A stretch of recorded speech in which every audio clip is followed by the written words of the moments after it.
All right, let's dive into some ancient wisdom today with Plato and his exploration of love. That's good. We've got quite the reading list for this deep dive. What'd you do? Excerpts for the Symposium, Phaedrus, and Lysis. Oh, and a little Cradulus too, right? Yeah, can't forget about Cradulus. It's fascinating how these writings from thousands of years ago still resonate so strongly with our modern ideas about love, connection, and even self-discovery. Yeah, they really do. It's remarkable how these ideas have stood the test of time. They have. And the Symposium, particularly with Aristophanes' myth, offers such a vivid and, dare I say, entertaining starting point. Definitely. This idea of humans originally being these whole creatures split in two and eternally searching for their missing half. Right. It's a powerful image that speaks to a fundamental human longing. It really does. I mean, think about how many movies, songs, even dating apps play into this idea of finding your soulmate. Oh, yeah, for sure. That one perfect person who completes you. Yeah. Like this ancient myth is woven into our cultural DNA.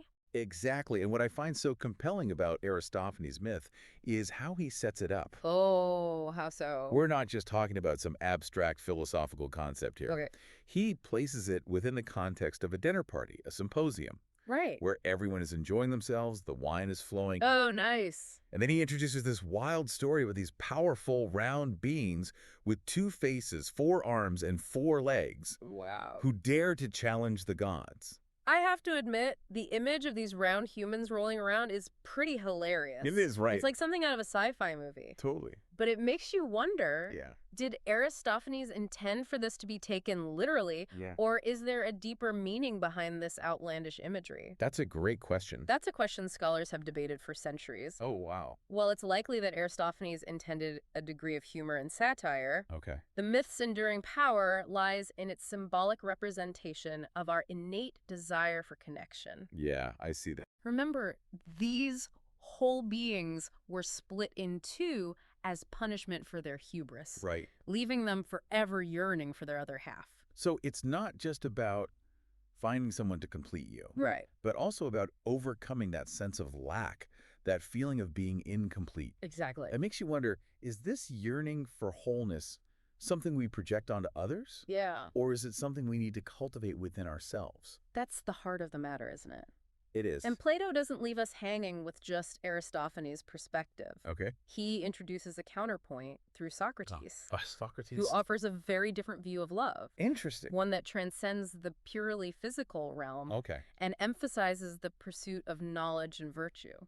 So while Aristophanes focuses on that external search for a missing piece, Socrates turns the lens inward, Yes. suggesting that true wholeness might actually come from self-discovery and personal growth. Exactly. I like that. Socrates, drawing on the teachings of a priestess named Diotima, describes love as a kind of ladder. A ladder. Yeah. We start by appreciating physical beauty. Okay. But as we ascend this ladder, our love expands to encompass the beauty of minds, souls, and ultimately the form of beauty itself. Hold on. Form of beauty. I Yeah. have to admit, that one's a little over my head. Okay. Could you break that down for me? Sure. What exactly does Plato mean by forms? Of course, in Plato's philosophy, Yeah. forms are these perfect, unchanging concepts that exist beyond our physical world. Interesting. They're like the blueprints for everything we see and experience. Okay. So the form of beauty is the ultimate eternal ideal of beauty, Gotcha. which we can only glimpse imperfectly in the physical world. Okay, that makes sense. So when Socrates talks about ascending this ladder of love, Yeah. he's suggesting that true love isn't just about finding someone attractive. It's about using that initial attraction as a springboard to a deeper understanding of beauty, knowledge, and ultimately our own selves. So it's a journey of self-discovery fueled by love. Precisely. Interesting. And while this journey might sound solitary, Yeah. Plato also emphasizes how love plays a vital role in building community and shaping our identity. Oh. Even in the Lysis, where he focuses on friendship, Socrates highlights how true friends challenge us. That's true. Offer constructive criticism. Yeah. And help us become better versions of ourselves. So it's not an either situation. It's not about choosing between seeking wholeness in another person or within yourself. Nope. It's about recognizing that both individual growth and meaningful connections are essential for a fulfilling life. That's a beautiful way to put it. Thanks. And it makes me think about the challenges and opportunities we face today. Yeah. In a world dominated by individualism and digital connections, how do we reconcile this ancient wisdom with our modern ways of relating to ourselves and others? That's a really interesting question, It is. and one I think we should delve into further in our next segment. Welcome back. Oh, Let's pick up where we left off, exploring how Plato's ideas on love, okay. especially this concept of wholeness, play out in our modern world, Yeah. where individualism and digital connections are so prominent.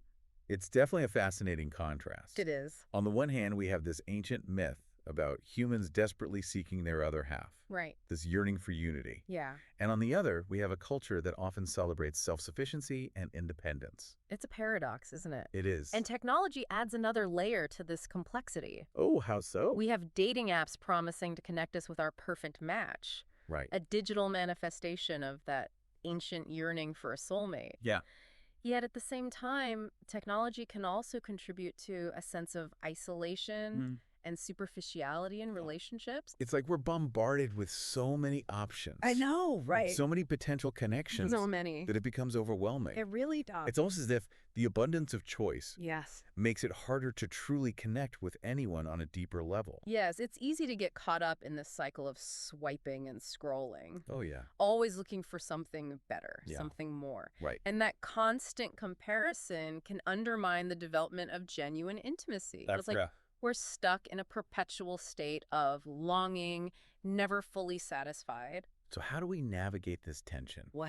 How do we reconcile this ancient wisdom with the realities of modern life? That's the question. I mean, we can't exactly unplug from the digital world and go back to living in Plato's Athens. Of course not. Right.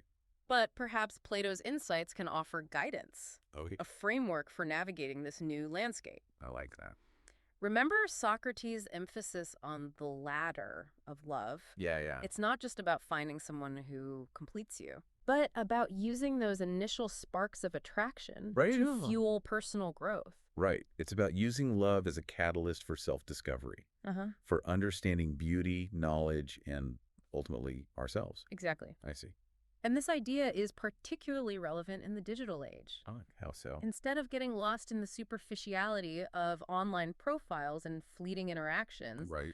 we can choose to use these platforms intentionally, seeking connections that inspire us, challenge us, and help us grow. It's about being mindful of our intentions. Right. Asking ourselves why we're seeking connection in the first place. Exactly. Are we looking for validation? Yeah. For entertainment? Or for something deeper and more meaningful? Precisely. Okay. And it's also about recognizing that wholeness isn't something we find solely in another person or solely within ourselves. Right. It's a delicate balance, a dance between cultivating self-love and nurturing meaningful connections. It's like those two ideas are intertwined, each supporting the other. They are. The more we understand ourselves, Yeah. the better equipped we are to form healthy, fulfilling relationships. Right.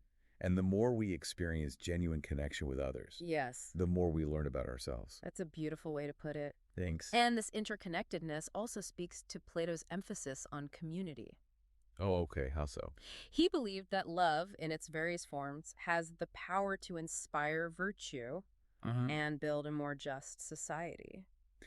That makes me think about the way social media can be used to connect with like-minded people, Yes. to organize around causes we care about, to create positive change. Absolutely. That's like a digital extension of that ancient Athenian agora, It is. where people gather to discuss ideas and engage in civic life. Absolutely. But it's also important to be mindful of the potential pitfalls. Oh, like what?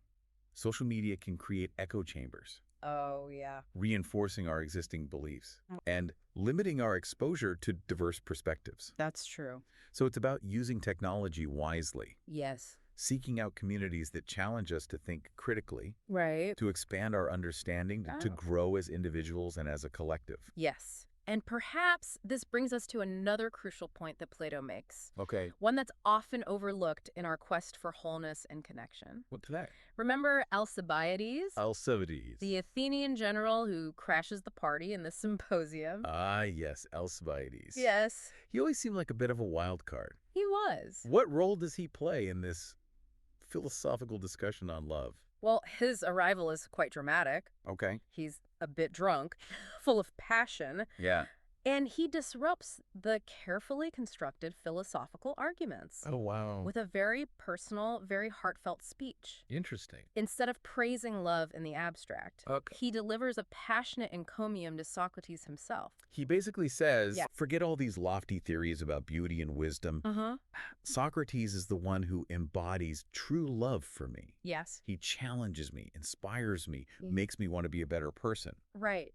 It's almost like a love confession. It is. Wow. And it's significant because it brings us back down to earth, Okay. reminding us that love isn't just a philosophical concept. It's something we experience in the messiness of human relationships Right. and those real embodied connections. So maybe even in the digital age. Yeah. It's these real human connections that ultimately lead us to wholeness, Exact. not the algorithms or the endless stream of profiles. Perhaps true unity isn't about finding a perfect match, Yeah. but rather about encountering individuals who challenge us, inspire us, and help us grow. And those connections, Yes. those meaningful encounters, can happen anywhere, They can. even amidst the noise and distractions of the digital world. That's true. We just have to be open to them.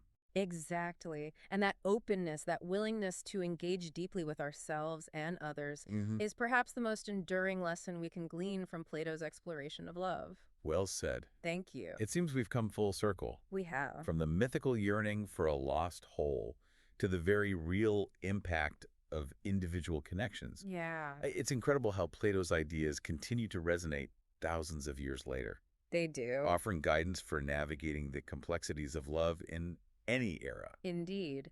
And it's a testament to the enduring power of philosophy to illuminate our human experience, to help us understand ourselves and our place in the world. I think that's a perfect place to wrap up this segment. Right. But we're not done yet. Oh. In our final segment, Yes. we'll explore what it means to embrace the journey of self-discovery and connection in a world shaped by technology. Sounds good. Stay tuned. Okay, so we've covered a lot of ground with Plato, love, and wholeness, from ancient Athens to the modern digital age. It's amazing how these ideas still feel so relevant. It really is. As we wrap up this deep dive into Plato, what's the key takeaway for our listeners? Well, I think one of the most important takeaways is this idea that wholeness is not a destination, Right. but a journey. I like that. It's not about finding that perfect other half or achieving some idealized state of self-sufficiency. Okay. It's about embracing the ongoing process of growth, Yeah, both as individuals and in connection with others. that resonates with me. It's about recognizing that we're all works in progress, We are. always evolving, Right. always learning. Exactly. And that's okay. It is. In fact, that's what makes life interesting. It does. And Plato reminds us that love, in its various forms, Yeah. is the driving force behind this growth.